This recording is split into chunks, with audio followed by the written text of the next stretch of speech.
Listen, we're in the Champions League. We're in the Champions League. Finishing top 3. We're in the Champions League. Where's Liverpool? Not there. Where's Chelsea? Not there. Where's Spurs? Not there. Oh my God! You're not going blood. What's going on, guys? Good morning. Welcome back to United View. Hope everyone is doing very well. I tell you what, that intro, that intro is going to get, I don't know if it's old or very quickly. I'm not too sure. You know, like last year, we all loved the Europa League theme song. The problem is, what you don't anticipate is when you lose a game, you have to listen to it, and the context sucks, absolutely. But big up to everyone. Of course, we're talking about the match from last night. It's the morning after the night before. It's Bayern Munich 4, Manchester United 3. What a strange game. What an odd scoreline, because I think, to be honest with you, it really glosses over what was once again quite a disappointing night for Manchester United, quite a disappointing performance. I think it kind of gives the impression that we were more in the game than we really were in that one. And it's a funny one because... and this was quite curious actually last night when I did the full-time view. Be sure to check it out, where I spoke to quite a few different people, quite a few different members of the UV community, and people were obviously disappointed with the loss, and obviously disappointed that, you know, the same issues are there that have been there all season, and actually going into last season as well. But people kind of expected the loss anyway. So it's kind of a case of, well, I kind of felt like we were going to lose, but it's the hope that gets you. It's the hope that gets you with Manchester United, because once again, it's the same old story. And I know we've said this quite a lot over the last 12 hours or so since the game finished, but it really is the same old story. Manchester United at the moment, I mean, last season it was just away from home this happened, but now it's kind of bled over to being at home or away from home. It doesn't really matter, which is you can predict what the outcome is of the game, or how the game is going to plan out and play out going into the game about a week in advance. And that is, start well, make chances, don't miss chances, individual mistake, concede, collapse. That is literally what happens every single time. And we're going to get into all of it as well this morning, of course, guys. We're going to be getting reactions. Obviously, we're going to get quotes from Erik ten Hag, quotes from Andre Onana. Obviously, a big part in Manchester United going behind last night. Some people saying a big part in why we lost the game last night. We're going to be talking about that and obviously reflecting on what he said to the press after the game too. I'm going to get some reactions from in Munich, from Flex, and actually an interview with Bruno Fernandes as well after the game. We're going to be getting some reaction from inside UVHQ, from the likes of KG, Haley, Marcel. We're also going to try and end on a bit of a positive note this morning. We're going to get some good vibes. Good vibes John is going to provide some positivity for us as well this morning. So we've got it all covered. So if you haven't already, click the like button and be sure to subscribe, bottom right hand corner. And also, let me know where you're watching from as well this morning. Got the live chat up here. We can get your comments up on the screen as well. We've got such as Rich. Big up Rich is in the chat. Says, morning Owen and UV crowd. Hope we're not too depressed this morning. Yes. They've got here one from Merrick. Says, big up my guy Owen from Melbourne. Melbourne, Australia. Down under. Yeah, that's what I mean. Global community. From as far wide as Melbourne in Australia, from as near as Birmingham here in the UK. We are truly global, certainly. And we're in the Champions League. I keep saying that to myself as well at the moment. I keep saying that to myself at the moment. Now that I've heard that intro a few times, I keep just sort of walking around going, we're in the Champions League. We're in the Champions League. Not there. Not there.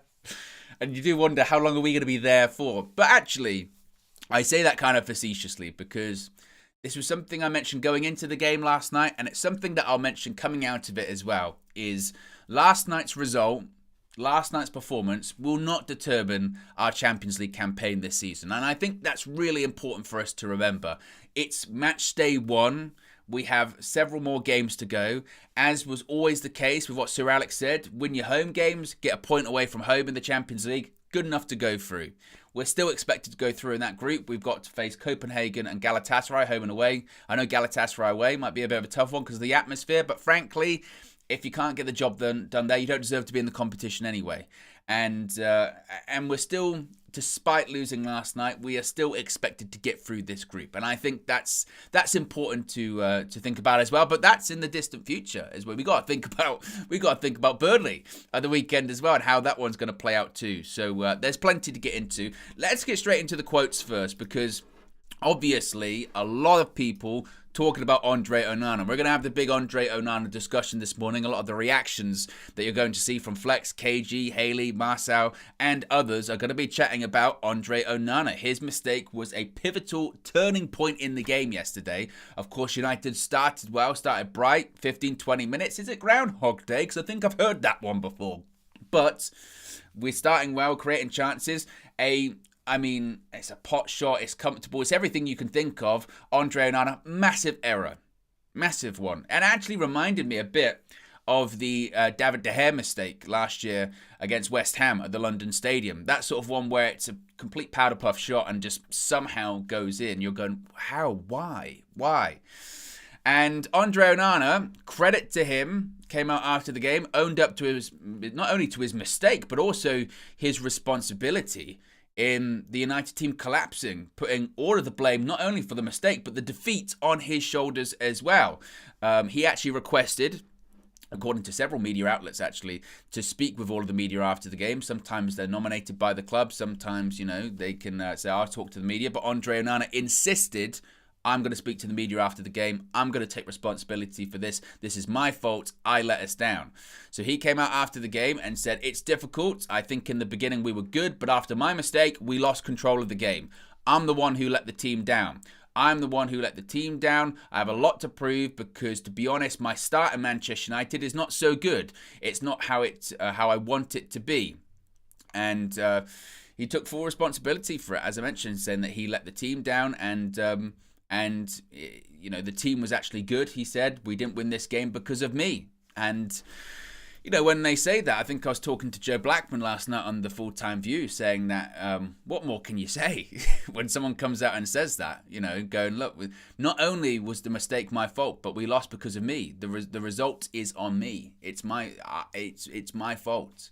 And would I go as far as saying that we lost the game because of Andre Onana's that specific mistake? You get into the case of hypotheticals, don't you? You get into the case of hypotheticals and what if. And it's a massive turning point. There's no doubt about it. There's no doubt about it's a massive turning point. I kind of push back a little bit on we lost the game specifically because of him, because this is where I go back to. With other teams like Man City and Liverpool and Arsenal or whoever it may be, that mistakes can happen in football, and I'm not justifying the mistake because it's a howler, and the scrutiny and the pressure's been on him. His shot stopping is suspect, absolutely. His distribution's fantastic, but his shot stopping is suspect. But I'm really uncomfortable with this idea of one mistake, 1-0 down, that's it, game over, we've lost. And you think you can see that mentality in the players. You can see that mentality, that fragility in the group. Now, granted, if you know that, you don't want a mistake to be made because you know the confidence is shot and you're so teetering on the edge anyway that when a mistake happens, you go, oh, that's it. But good teams react. Good teams fight back. It's this defeatist attitude, isn't it? It's this defeatist attitude of we've conceded. I mean, this is in the 20th minute or something like that, right? 20th minute. We've game over. Game over. We've lost. We're not going to fight back. Why? Why would we fight back? We've already lost the game. And then we concede very quickly after that again because we cannot react to the slightest body blow, the slightest jab to the jaw. It was the same at the weekend, wasn't it, really? When we went 1-0 down, we went, oh, we've gone 1-0 down. And then very early in the second half, 2-0, our game over. We've lost. It's over. It's done. And again, that's not to overshadow the mistake because he should come out and say, I apologise for the mistake because it's not good enough. And he's right. When you look at the fundamentals of goalkeeping, his start to Manchester United hasn't been good enough. He's conceded a lot of goals. Now, granted, there's been a lot of shots on his goal as well. And defensively, we are not where we were last year. Why? There's several reasons as to why. You would look at the defence in general. Arguably, our strongest back four, you could say, is Shaw, well, certainly from last season, was Shaw, Varane, Martinez, and Wan-Bissaka. 3/4 of that defence could not play last night. There was only one player from that back four that was available last night. So that's a part of it too. There's continuity. Second of all, we are so vulnerable and we are so open. I mean, gaping wide through midfield. Every single time a midfield player from Bayern Munich picks up the ball, or any team for that matter, Brighton, even when it was Wolves, they can just waltz through the midfield like there's nobody there. If Casemiro hadn't scored twice, I wouldn't have known he was playing in the game. Christian Eriksen looked like he was exhausted after 25 minutes last night. So you've always got this sort of barrage, constant barrage of a wave after wave after wave of attack, and they're creating more chances than they were last year as well. So, and then you've also got a goalkeeper who's shot stopping his suspect. So it all kind of snowballs into one. And that's also why we're conceding goals. But he has to take his blaming that too. Absolutely. And as I mentioned, we can't react to negatives in terms of, once we concede, or if a mistake happens, that's it, game over. We can't even react to positives though either, because when we score and get back in the game, we concede straight after. Like just a couple of minutes later. We've done it actually a couple of times this season as well. And I go back to this sort of defeatist, give up mentality. It's a disease. It is. And this isn't even limited, I don't think, to Erik ten Hag, because this sort of defeatist attitude has been at United for, the better part of a decade. You go back into several other managers, this sort of mindset. I can't think of a time where, maybe you could argue during the COVID season under Ole Gunnar Solskjaer, we went behind quite a lot and we came back after that. But even that, I look at that season, and it's outside of the norm, isn't it? Because people talk about the away record from that season, but it was in empty stadiums. There was no hostile atmosphere. And that's what it goes back to. We broke an away record with players that, but there was nobody there because they can't handle pressure. They can't handle an atmosphere. They can't handle opposition fans getting on top of them, making noise and being able to soak up that pressure and being able to weather the storm. They can't do it. They just can't. And, Erik ten Hag will take criticism from last night, and justifiably so, when you've conceded 3 times in 3 games for the first time after 45 years, when you've had your worst start to a Premier League season in 35 years, you're going to take criticism. You have to. You can't shy away from that. And there's arguments about his setup and all that kind of stuff of not working out, because when you're losing games and conceding so many goals, he's going to take criticism as well. But what you can't compensate for is, again, a goalkeeper making a howler, a questionable penalty decision as well, just when you're getting into the game. And the game at the weekend is so massive. I mean, beyond massive. I mean, we're only in September, and it feels like that is a 6-pointer for Manchester United. You have to win on Saturday against Burnley away from home. Speaking of Erik ten Hag, he spoke to the media after the game saying, quote, we have to take at least a point after scoring 3 goals away.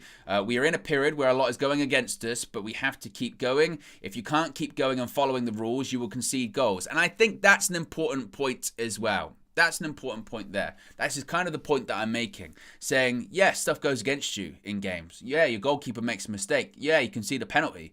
But it's just the nature of just rolling over and showing your belly and giving up that just makes me so uncomfortable. And also as well, when this happens to United, when they do just go, oh, we've lost the game, we don't have a lot of shape anyway. We don't have a lot of shape in general, but it just vanishes. And any kind of principles, then we go back into freestyle football. We just go straight back into freestyle football. Let's just ignore any kind of game plan that we had that was working previously. Now, when speaking about Andre Onana, Erik ten Hag said, quote, it's good Onana is taking responsibility, but it's about the team. We bounce back as a team. I'm disappointed because we should stay in the game. If you score 3 goals at Bayern, you have to take at least a point. Mistakes will be made, but you have to bounce back as a team. We have to believe that even if there are mistakes, we can make a comeback. And again, that's kind of what I'm saying here, is that it's just this, one mistake, that's it, game over. Mistakes happen in football, especially in elite football, too often at United, obviously, but the mentality is so fragile. He continued by saying in his post-match press conference, disappointed when you score 3 goals in Munich, you have to take at least a point, but we didn't. Therefore, we have to look in the mirror. The goals were easy giveaways. Onana actually said to CBS after the game, shit happens in life. That mistake cost us the victory. He also said, to be honest, I have to look back at what happened. Mistakes are part of life. I'm happy with the team. We worked hard today. I have to assume responsibility. We lost because of me. It's time to accept it. We are big men. And look, as I mentioned, the pressure is firmly on Erik ten Hag. That game, make no mistake, yeah, if we don't win that game at the weekend, not to say that he'll go or anything like that, but the pressure's already on. And the games that we've lost at the moment recently, you know, people will go, oh, you can lose at home. You don't want to because you're Man United, but losing at home against Arsenal can happen, against Spurs, even though we hadn't previously. That can happen. New manager bounce, first game under Ange at the Tottenham Hotspur Stadium.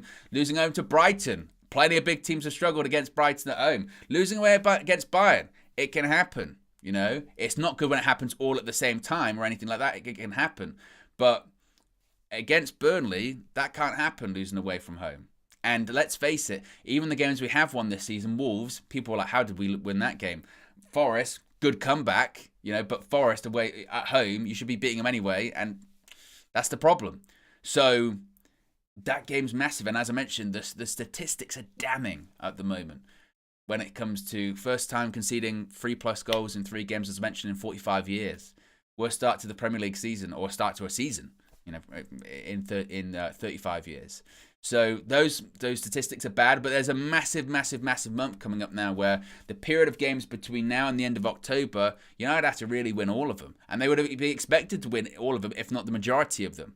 And this is going to be really the critical moment. This is going to be the critical moment and the critical period, I think, for Erik ten Hag this season. And it's about building up momentum. We have got no momentum. We are ice cold at the moment, and not in a good way.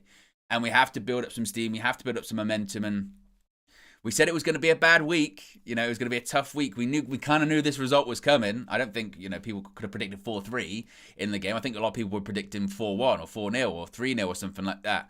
So I don't think people were predicting 4-3, but it was always going to be a bad week, you know, and hopefully by the end of the week it gets better. Super chat from DJ, big up DJ, who was inside UVHQ last night, says, we need a press conference with Marcel and Cam. I like Onana, but his shot stopping is suspect. I can recall a number of times in pre-season and at the start of the season where he should have done better. Well, obviously, it's going to be really interesting to see what Cam and Marcel have to say about that certain thing. We're going to get to Marcel just a bit later on. But first, let's get some reaction from Munich. Firstly, from Flex. Here are his thoughts on United's defeat last night in our Champions League opener. And it's an annoying game to have to put apart, you know, take apart, because what was the first thing I said yesterday in the preview? No mistakes, and obviously Andre Onana made the biggest of the night. Look, the first 20 minutes, it was a typical story. I felt like I could have written exactly how this was going to go. And yes, we scored maybe more goals than I thought, and the game in its totality, in terms of the scoreline, it reflects a close game. But actually, it was the same kind of patterns that we kept seeing. And what that is that Man United play well for 20 minutes, right? Then something happens. Either you get undone by a bit of magic or a bit of skill, or a mistake. And today's turn, it was Andre Onana. Now, listen, he knows he's made a massive clanger there. He absolutely knows that. He's come out in the media. He's you know, spoken about how it's on him. You know, even before the game, he was speaking about it's on him, and he's not scared of that. He's not going to shy away from that. He's spoken about his Manchester United career has not started how he wants it to, so he knows that. But at the end of the day, there was a lot made about, you know, David De Gea, you know, moving on, and we need a keeper that can play out from the back and this, that, and the other. But you've got to keep the ball out the back of the net. You know, ironically, with the question that I asked him yesterday, does he feel that he needs to prove that he's more than just good with his feet? And you guys saw his answer. And ironically, the very next day, he does that. And there's no excuse in that. He said we lost control of the game from there. Now, that's the individual side of it. He should never make that error. Leroy Sané before that was pretty much getting booed by some of the Bayern fans. There was a ball he gave up on down and on the right-hand side. He was misplacing passes. He was out. He wasn't even playing well. And he gets a little P-roller and then his confidence is up. with Andre Onana's doing. That's the individual side of it. Then there's the team side of it, and this is the bit what we do know about our team: mental fragility.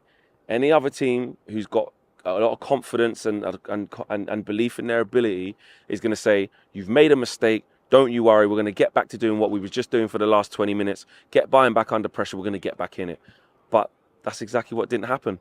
You know, Musiala, who's world class, by the way, he absolutely stole the show for large parts today. Jamal Musiala was fantastic. He runs at Dalot. He does well. And then runners. You got Gnabry just there. Nobody there picking him up. He has an easy finish into the corner. Lazy. People not picking up runners. So instantly, after a little bit of adversity and going 1-0 down, when we shouldn't have gone 1-0 down, we instantly concede again. There was bits of belief after that. You know, coming out second half, there was some positive moments, and then look, we get ourselves back into it. Good finish from Rasmus Højlund, gets his first Manchester United goal. Yes, it was a bit of a deflection, but then what did we do from that? That's when the penalty incident happens. Now, look, the penalty was definitely a dodgy penalty. You know, in the Premier League, that wasn't given, but it was given here tonight, and I understand that it was a dodgy penalty.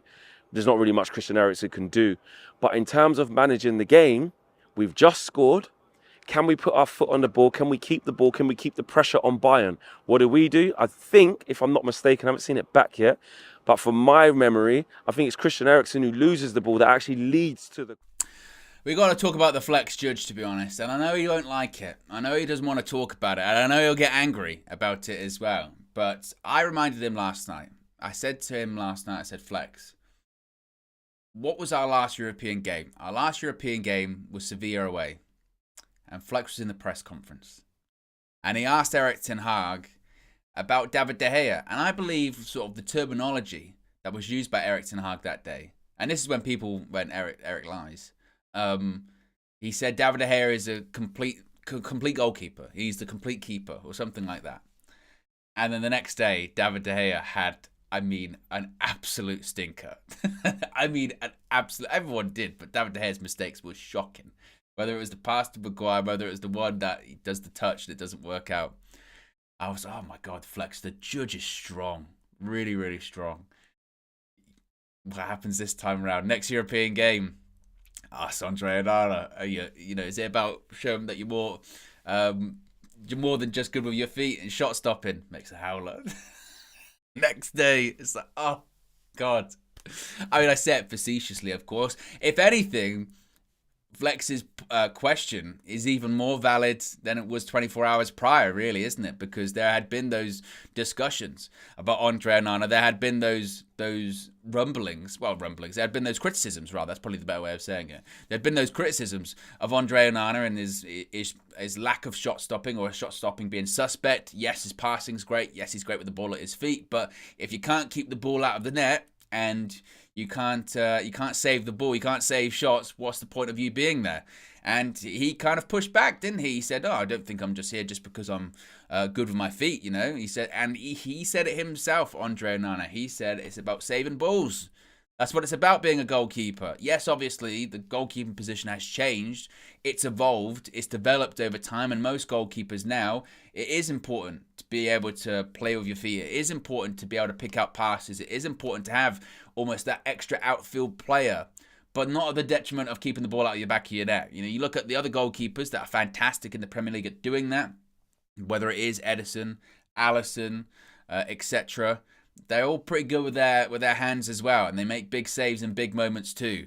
And it's a criticism, and it's a thing that's getting louder, isn't it? It's a thing that's getting louder. And just like the entire team, just like Man United in general, in that I say we need momentum and we need to pick up results, what Andre Onana needs at this point is to pick up clean sheets and to make a couple of big saves and get in a rhythm. Because frankly, you know, when you just look at all of the games this season, the clean sheet that we did have against Wolves, it was kind of a thing of how on earth did we keep a clean sheet that game. Onana made some good saves, but it was more of a case, I think, that day of you know, Wolves, that's one of their Achilles heels this season. They don't have a striker. They can't score. You know, they miss so many chances. And it's a worry. It's absolutely a worry. And it's not that's why I don't go as far as to say Onana is the reason we lost last night, because I don't think that is the case. It's a massive turning point, and had he not made the mistake, obviously we'd be in a way better position than we were. But it goes back into the mentality issue. It goes back into the mentality issue and how fragile everyone was. And obviously it massively affected him. I mean, you saw his reaction after the goal. He was on the floor for 5 minutes or something like that. Clearly it had wrapped with him, and clearly he knows. But just like now, and I mentioned this last season too, because you know me, do all the press conference reactions, and I was like, I said early last season when it came to Ten Hag, do you not get tired of having to do the whole we'll bounce back in the next game, we'll bounce back in the next game? And we're already this season, we're already having to do it several times. We'll bounce back in the next game. Don't worry, we'll get back. Next game will be the one. That's the one we'll get back. And you go, eventually, when do you start bouncing back within games? Why does it have to wait until the next one? Why is it always, we'll get back the next one? Why is it not in the 90 minutes or the 100 plus, however long it takes nowadays of football? Why can't you react in the game? Why is it so black and white? If they score, we lose. No, just we'll come back. It's not like that, And it's 20 minutes FC or 30 minutes FC again. We've played well for 20. Played well for 30. Amanor says, Owen Musiala shows up, Bruno disappears. Well, we're going to get to Bruno in just a second, actually, because we've got some footage from him. So we'll hold that Bruno conversation for just a second. But Musiala is, unbelievable player. Absolutely incredible player. Poll is in the chat, by the way, which is the question: will United beat Burnley on Saturday? Now, so far, we've got over 250 votes. 68% of you say yes, 32% say no. Continue voting. That'll be up until the end of the stream. If you haven't already as well, click the like button too. How many likes are we currently on? 119. Nearly 1,000 people watching. That's what, 10% or something like that? We can do higher. We can do more. So if you haven't already, click that like button and be sure to subscribe to bottom right hand corner. Now, speaking of Bruno Fernandes, he spoke to the media after the game. Flex was there with the microphone. Here's what Bruno Fernandes had to say about United's defeat. We gave too many chances to Bayern. We knew that they have good players up front. They're dangerous. I think we controlled it really well in the beginning of the game. After we conceded the goal, we couldn't come back. But we conceded the second goal, but second half we started really well.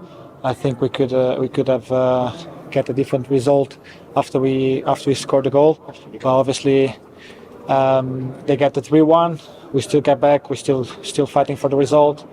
But we conceded another goal, and afterwards our third goal was already too late to get something from the game. Is that a positive you take out of that? Other games before, like Seville last season, 2 goals down, the heads dropped, we kept going. We actually won the game in the second half goal-wise. Is that a positive you can take from that? The positive is that the fighting spirit was there. We tried.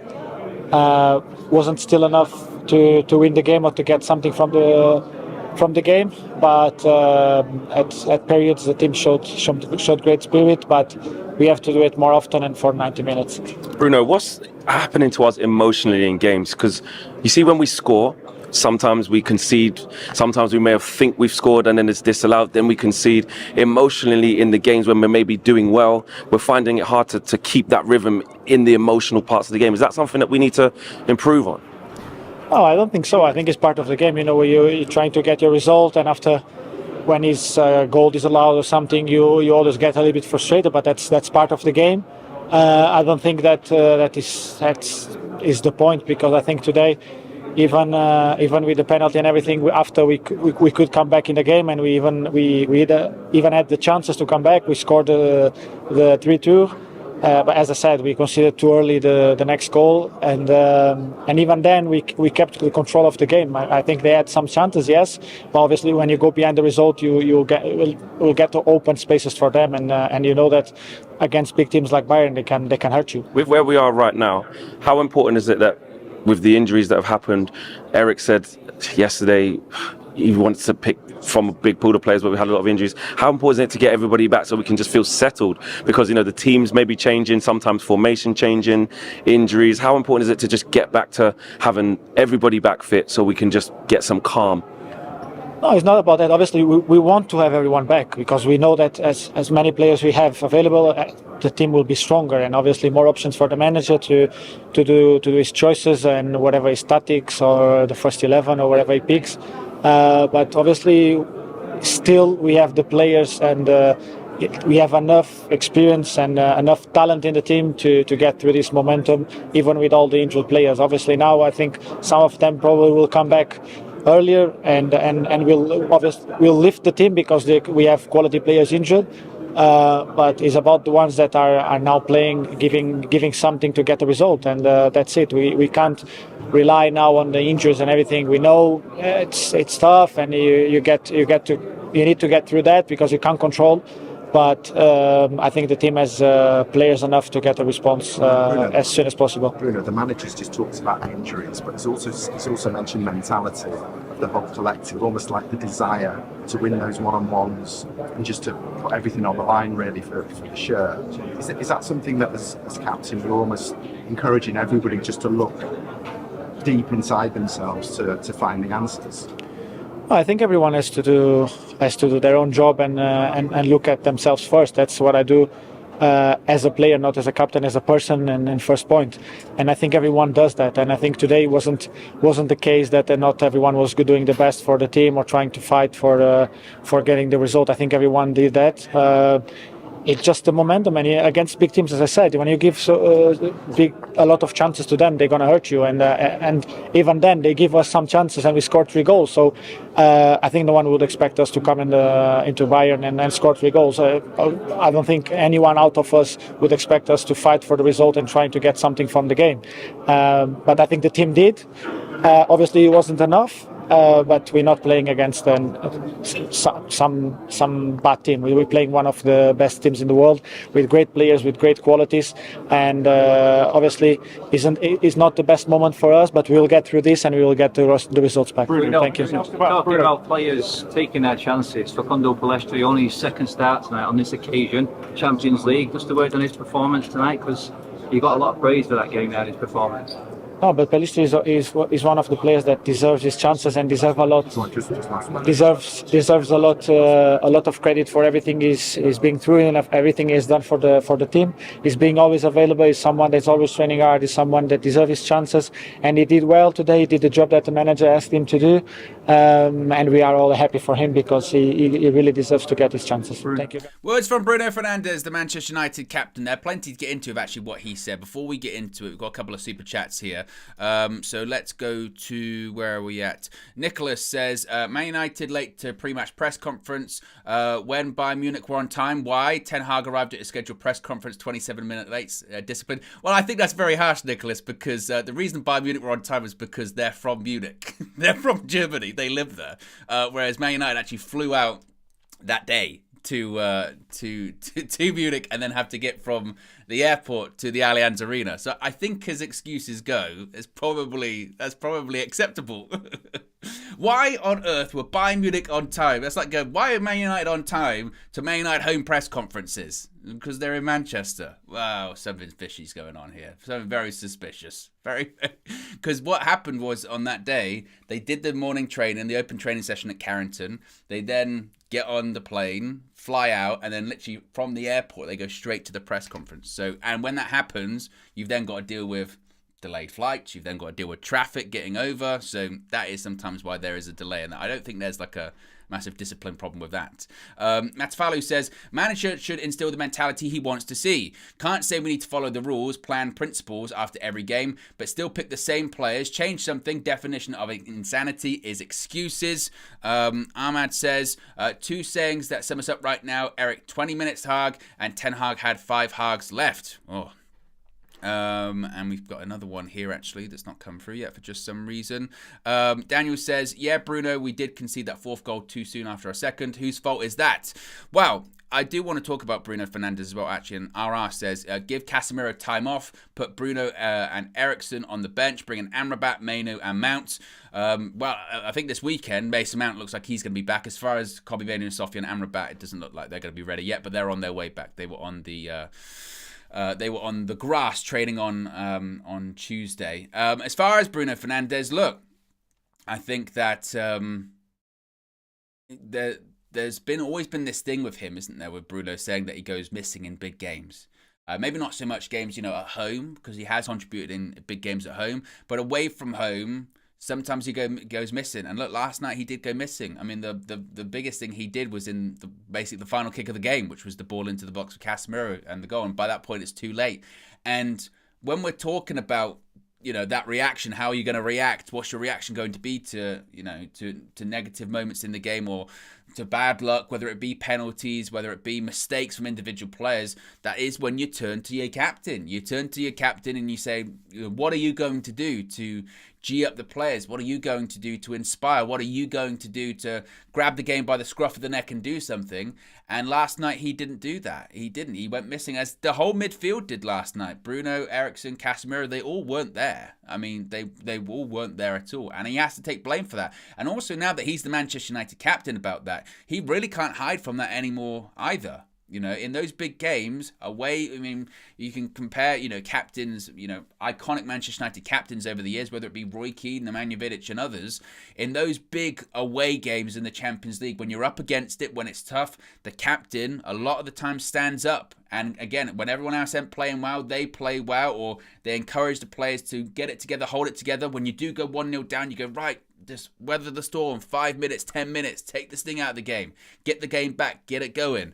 And that's on the captain as well. And it's not the time to start being erratic or start giving the ball away, which he did last night too. And that's a problem. It's absolutely a massive problem. Let's go to another reaction, this time from inside UVHQ. Here's what KG had to say. I mean, I don't think he said he's got to go 10 million times like he did with David De Gea with Andre Onana, but I don't think KG, that comedian, was very happy.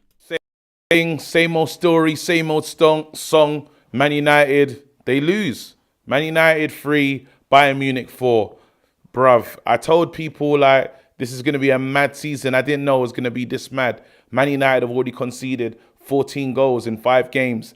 Those are not good stats. That's nothing to scream home about. And I have concerns. I can't lie to you. There's real concerns in the way we're playing. And I've told you what time it is. I'm getting down with the shit, people. I can't keep getting back to this place of, the same old cycle, the same old situation. But I have to be honest and call out what we're seeing that is wrong with this team. And it's the first thing I got to get into is leadership. We spoke about, we needed a new captain, someone that's going to drive us on. And I love Bruno. You lot know Bruno, I'm one of his biggest fans. But again, when the going gets rough, Bruno just gets going. It's not like he's not helping the team. And it's not, obviously you need captains, you need leaders all over the pitch. You're looking for Casemiro. You can't see him. Not saying he's missing, but he's not doing anything. Hooking the ball, not even, putting it on his shoulder and saying, I'm going to lead you guys. I'm going to take you out. Now there's a dogfight. I'm the guy to rely on, and you're not seeing that. I don't care that Casemiro come out with 2 goals. I had to focus on Bruno today. Bruno is non-existent in this game. He was a ghost. Casper settings, Casper FC in that midfield, and there's been so much talk of in the big games he doesn't show himself and stuff. And now it's it's been game after game. We've seen him play well last season, but we're in a brand new season. This is the Ten Hag era, and I need more from my number 10. I need more from the leader. I need more from the captain. And I haven't seen it. Today, getting an assist is not enough. We needed more in that game, and we did not see it. Again, I'm not going to just put the thing on. Rashford needs to do more. When I look at the talismans, I'm expecting those kind of super tight performances. But really, the blame can't just lay at the door. We have to look at the goalkeeper. Man, what to say about Onana? We're excited. You talk African keeper, first African keeper playing for Man United. It's exciting. You want to get behind him. You're really proud of him, and obviously where he comes from shouldn't really matter. But I'm just saying, as a Nigerian, I'm excited to see this. We've never seen this before. And you want him to do well. But his start to life at Man United hasn't gone well. It hasn't been good. He's well done to him for coming out, being brave and fronting up the media and saying, look, I could have done better. It's on me. I've let the team down. I haven't done enough in the Man United side. That shows character. That shows, he's got balls of steel. He's a confident guy. But again, charm. We need charm with the ability. KG, You know, don't think that he's not constantly in his head over and over and over and over and over again and over again, hearing the Andre Onana song that he created over the summer. He's going to be continually hearing that over and over and over again. And look, the mistake obviously is a big one as well. And he spoke about the midfield. We spoke about Casemiro and Christian Eriksen. Casemiro, it's just such a strange one, isn't it? Because if you'd have said before the game, a bit like, you know, United scoring 3 goals, if you'd have said before the game, Casemiro will score 2 today, you'd go, he played brilliant. He was absolutely superb, but he wasn't. Again, he looked lost at points and looked like he was running out of gas and he was trying to cover too much ground and there were so many gaps surrounding him and he couldn't do it. His midfield partner, Christian Eriksen, like I said, he looked like he was exhausted after 25 minutes, 30 minutes.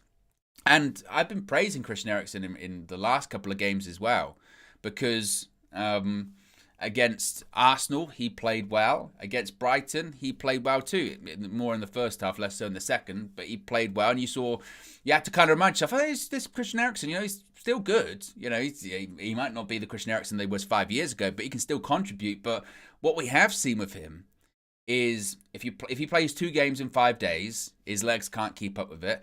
And 2, in these kind of games, away from home, when you need energy, you need to cover the distance, you've got a manager that wants his players to be getting at players, to be closing them down, to be intense, to be putting them under pressure. Christian Eriksen is not the one to do that.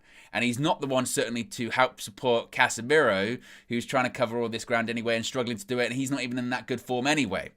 So that's the problem. That is absolutely a problem in that instance. And it must be said, too, bringing on Scott McTominay when he came on, there is a clip. I don't know if you guys have seen this. There is a clip of McTominay losing the ball. And to say that he jogs back is an understatement. I've seen snails with half of their body missing move quicker than how Scott McTominay tried to recover the ball and jog back. It was disgraceful. Now, the thing is, I can't even justify why that would be the case. Scott McTominay came on and slipped over 3 times and that was about it. I mean, it was unbelievable how you've seen it. And I don't know what that is, but if Erik ten Hag's watching that back, then he should literally go, you're not playing for, I mean, you could join Jadon Sancho with the under-23s or something like that, because that is completely unacceptable. Completely unacceptable to do that. And he's a Christian Eriksen, you look at him and just go, he just can't do it. He's just, his legs are gone. Scott McTominay, what's your excuse?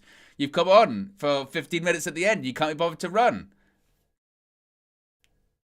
Not good enough. Not good enough. And the midfield, again, at the moment is just a massive problem.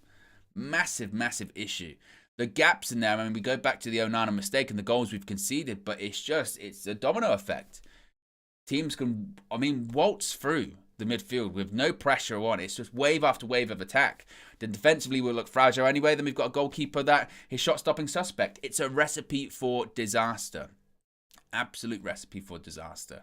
And that's part of the problem too. And you know, people can talk about Mason Mount and whoever, but those midfielders that were back in training, whether it was first team training or back on the grass the other day, whether it's Mount, Amrabat, Kobbie Mainoo, we need them back. Because that midfield, in games like yesterday, needs legs, it needs energy, and it just needs something different at this point. It needs something different. And those players that aren't performing, or those players that are struggling, they need to be on the bench. But at the moment, what else are we going to do? I mean, I said at the weekend, it was an indictment on Casemiro that Hannibal Mejbri, you know, come through the academy, but last season he was on at Birmingham, came on, and he was better than Casemiro. Why? Not because he's a better player, but because he got around the pitch a bit more and he moved around a bit. That's a massive issue for him. Massive, massive problem. Let's get some more reaction. We've still got plenty to go. Let's go to Hayley. Here's what Hayley had to say about the game. Here we go again. Here we go again. Here we go It's the again. GTA meme. Talk to me, man. This one for me, like, I was laughing last week because the last time we did this, I was laughing, but I was laughing because of shock and I didn't understand what was going on. I'm not surprised. Where's your head at on this one? Well, the suffering's continuing. The suffering continues. And literally, don't be fooled by the scoreline. Don't be fooled by Casemiro getting 2 goals. Don't be fooled by Rashford's assist. And don't be fooled by Bruno's assist. Yeah. Because these men were poor. They were probably I was going to say they're the poorest, but Onana's Oh, none. The He's criminal. got the. He's the top offender and a criminal today. Yeah. But Bruno, non-existent. Gone. The captain invisible. Casemiro, letting people just cut it back. Where was Casemiro? Eriksen. Oh. Eriksen said, I can see you, but I'm not going to chase you. I'm going to let you run past me because there's nothing I can do. When that happens, the team is in problems. You know what we said was looking for like eights and nines in performances. Whoa. What was you getting? -5. Everywhere around the pitch? Yeah, all the way around the pitch.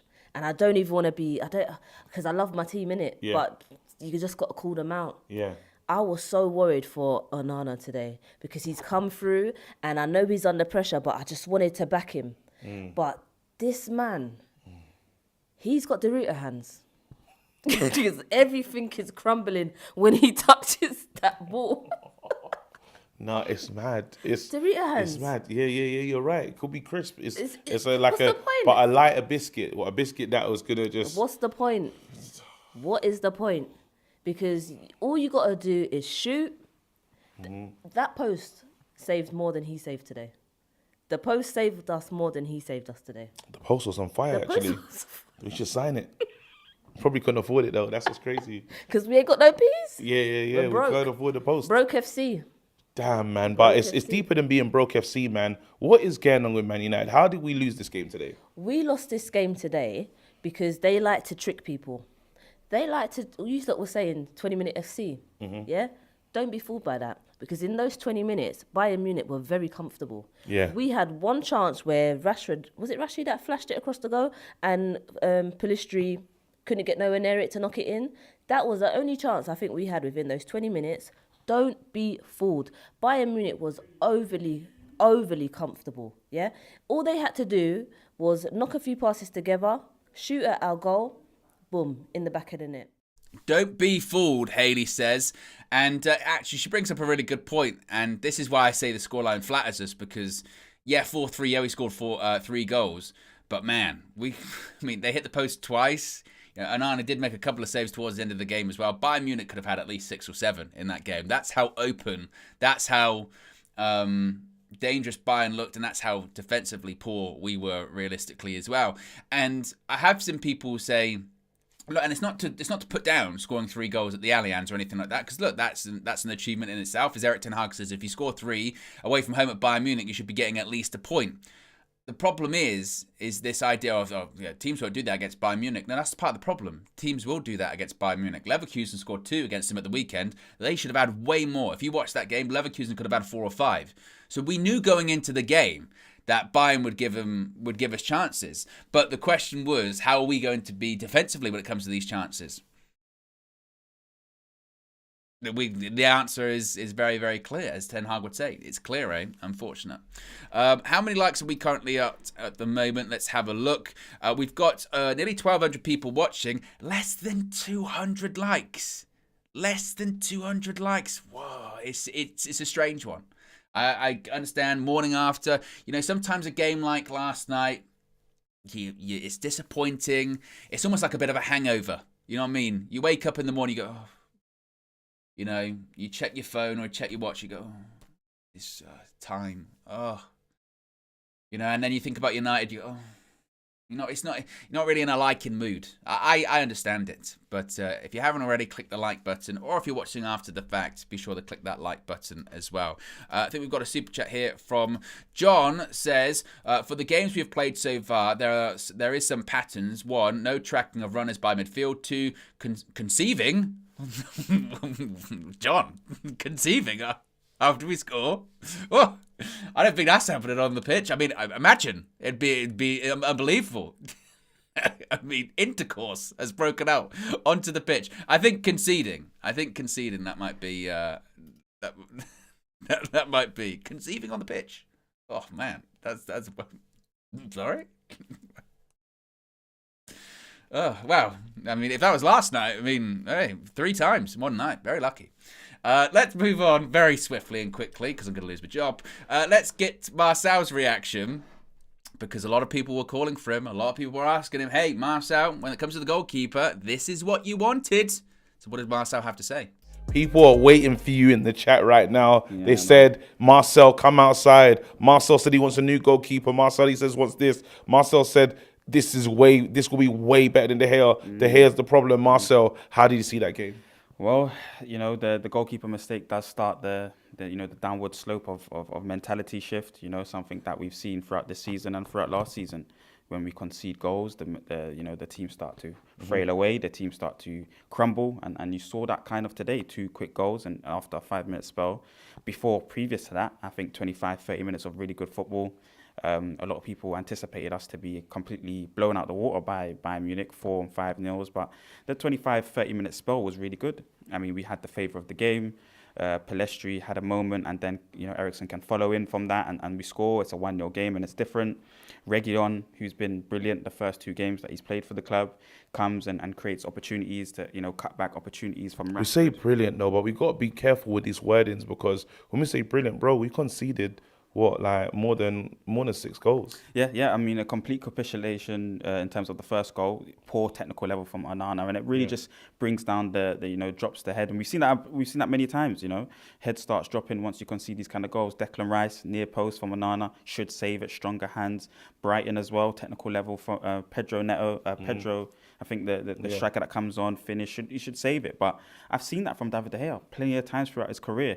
That ability that so many at once though. Yeah, in a short period of time, it's good. There's a lot that's happened in a short period of time for a brand new player of that. What we're expecting. Yeah. I mean, you saw it. Bravo with Man City early on. Alisson with Liverpool early on. This is when you're starting this style of football. Risks is the reward. So But this is not a risk thing though, Marcel. Marcel, today what we saw was keeper howlers. I don't think it was risky football we tried to play. Someone, Kane done the layoff. He takes a low shot. Sane scores and he fumbles into the net. I don't know if that's risk. Yeah, well, okay, scratch that. But for this in particular 90 minutes, mistakes. Okay. But with the technical side of things, I think it's he's just sometimes fumbles things. He makes a few mistakes. But yeah, this game was poor. And so there's been other moments this season where it's been poor as well. Hopefully, he improves on it. He came out today and he done the interview, which is brilliant. Yeah. That was good to see. That shows a lot of character. Do you reckon he can find the form that we brought him into the club for? Yeah, he admits it. He admits obviously that he'd made the mistake, and that's part and parcel of the change of dynamic of the game. I think he can improve. Like I said, his technical ability with the feet do so much for the team overall. I think this will slowly start to shift away as a major problem once the back line is confirmed and is solid. Lindelof's part of that. Again, the goals that we concede, they're cutbacks. Strikers Lindelof could come out to Gnabry. Casemiro's been poor today in terms of following his runners. Yeah. Eriksen this season, Odegaard against Arsenal following the runners. Those are the 2 culprits for the second goal. So that's another part. Can I just say that might be some of the best sort of footage of all time, because I mean, go back and watch it, and go back and watch the full fan view, as well as all of the fan views that you've seen today. We've got one more to go, but KG asking the questions to Marcel not answering the questions, and KG proper squinted at him, giving him, I believe that is what is known as KG's bombastic side eye. It was absolutely in full force in that clip, and KG going, but this is more than that, man. That is honestly some unbelievable footage and unbelievable back and forth, and that's just a small snippet of it, so be sure to check that out. I do want to say before we get to the last clip, Marcus Rashford. Yesterday, I really don't know. Yesterday, first half, that first 20 minutes that we played well, he might have been one of our worst players in that first 20 minutes. And obviously, I think people kind of caught up with him as the game went on. But his touch was off. Even when he got the ball going, he goes past the player. Rasmus Højlund's there once again. What does he do? He took a shot. And it just feels like, again, that his touch isn't there. When we're playing the ball around nicely, he just feels erratic. His decision-making feels just so off. And sometimes, again, his sort of body language isn't there. Honestly, it is concerning. And I think, what was okay with him first half, even when he was not playing very well offensively. I thought defensively, okay, he's tracking back, he's trying to keep shape, that's fine. But he just kind of fell apart. And, the problem is that I understand the criticism of, what people are saying of, when it's not working, sometimes he needs to be taken off. I think Ten Hag thinks that, well, even when he's not been playing well in the past, he's generated something out of nothing. But he's not in form at the moment. He's not. He's not in form at the moment. His touch, as mentioned, is off, and that he looks the complete opposite of when Rashford was so in form last year. It just felt like he could do anything. He'd pick up the ball, go past players, smash it in the net. His passing was better. Everything just feels off. Decision making, first touch, pressing, body language, everything just feels off at the moment. And he's got to step it up as well. And also, Erik Ten Hag has, I think, got to be bold enough, no pun intended, in games to look at him and go, look, if it's not working, he's not playing well, take him off, because it's not working at the moment with him. And he needs to buck his ideas up as well, no doubt about it. But let's end on some positives, and we are going to end on some positives, and we're going to start with some good vibes. Let's go to Good Vibes John, see what he had to say about it, then we'll go into some positives before we wrap things up. About this match, because Manchester United, this performance against Bayern Munich, this performance against Brighton, the performance in overall this season, it's been the story of the same so far. We start our game so brightly. In the opening 15-20 minutes or so, Manchester United looks sharp, energetic. The way we transition through the thirds, our build-up, all of it looks so good. We get to the final third, and we just can't convert those chances to goals.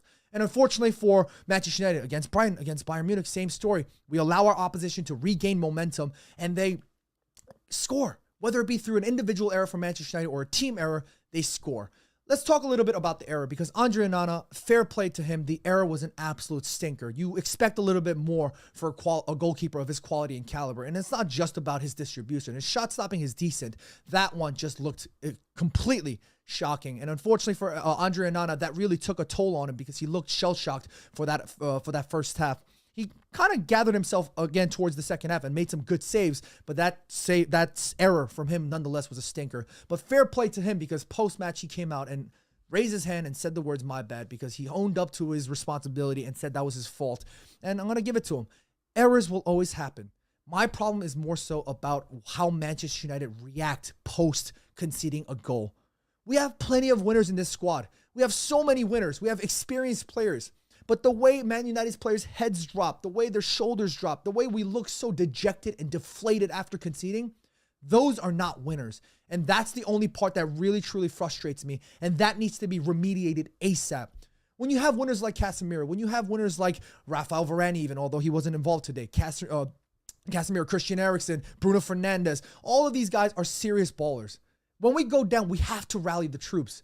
And Man United this season have not been able to do that. We've looked shell-shocked, and that's something that needs improving ASAP without exception or question. We can't use any excuses for that. Let's talk a little bit about our midfield, because I have to feel for Erik Ten Hag. The injuries are not his fault. The selection is not his fault. I promise you, if we had Sofyan Amrabat, if we had Mason Mount, hell, even if we had Kobe Mino, who had a fantastic preseason, I promise you this squad, this team today would have been a different team, and those three aforementioned players would have made a difference in today's game. I promise you that.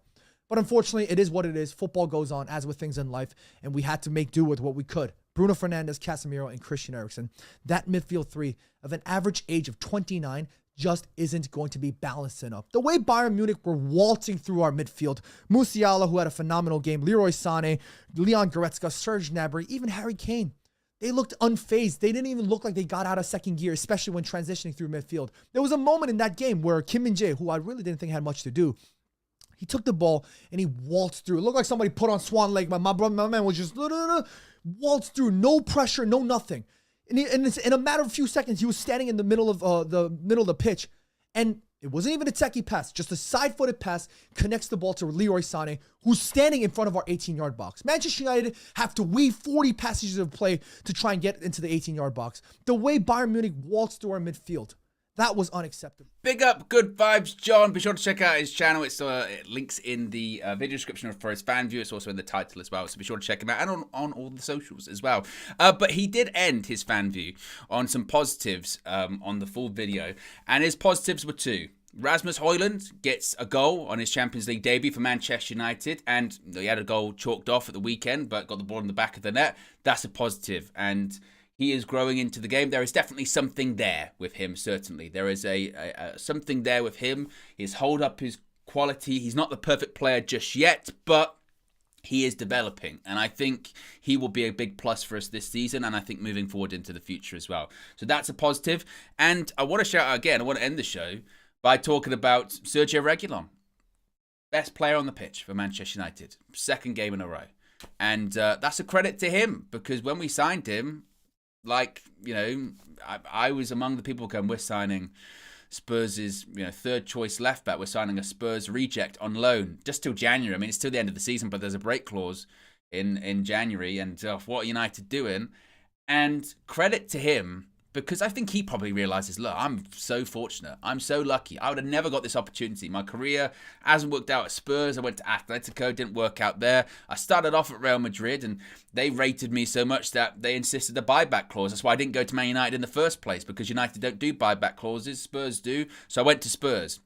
And he's realizing this opportunity's come out of nowhere. And guess what? He's grabbing it by two hands. And he's going, I'm going to try my absolute best to try and give Man United a decision to make when it comes to January of saying, hey, actually, you know what? This guy's got something about him. And this guy's trying. I don't think you can fault his work rate. Was it a perfect performance? No, not a complete perfect performance, because no one had a perfect performance last night. And there were moments where you go defensively, but he put the shift in, he put the work in, and you could not fault his determination to get up and down, get forward, try and get the ball into the box. There was one point where he drifted so far from his left back position all over to where the right back was to do a slide tackle. He won fouls, he won the ball back, and he went over to Andre Onana after the mistake, tried to pick him up, tried to talk to him, tried to get him going.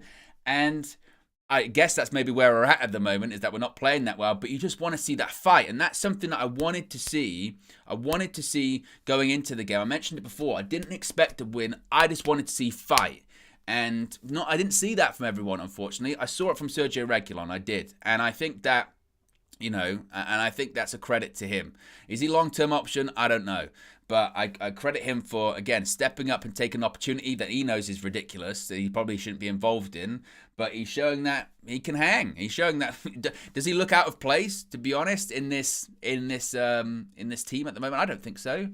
And now actually, when we first announced Reguilon's going to be playing, everyone went, "Oh my God, here we go, Reguilon." But now we're assuming he's going to play against Burnley, and we're happy. Reguilon, good, no problem, because he's doing all right. So that's a credit to him, certainly. So there you go, guys. Just when it comes to the poll, quickly, nearly 1,000 votes. Will United beat Burnley on Saturday? 63% say yes, 37% say no. So we'll end that poll just there. I think I'm caught up when it comes to super chats, maybe. Am I caught up when it comes to super chats? I think I am. Patterns, yeah, we are indeed caught up, so appreciate all of that. How many likes did we end on? Let's have a look. Over 900 people watching and less than 300 likes. So if you haven't already, click that like button, see if we can get to 300 as well before we wrap things up. But there you go, guys. As I mentioned, as always, all of these fan views are available on the channel, so be sure to check them out too. You can see all the reactions from people in Munich, inside UVHQ, or across the other side of the world when it comes to Good Vibes John as well. And we'll be back very, very soon. Of course, it's very much turning your attention straight to the weekend. Obviously, tomorrow we're going to have morning view, press conference, etc. Previews on the horizon. It's match day on Saturday, so we're now into the season where the games are coming thick and fast, certainly. And United, no time to wallow in the disappointment of this result. We've got to react and we've got to move on. Have a great Thursday, and I'll speak to you again very soon. I'm out of here. Peace.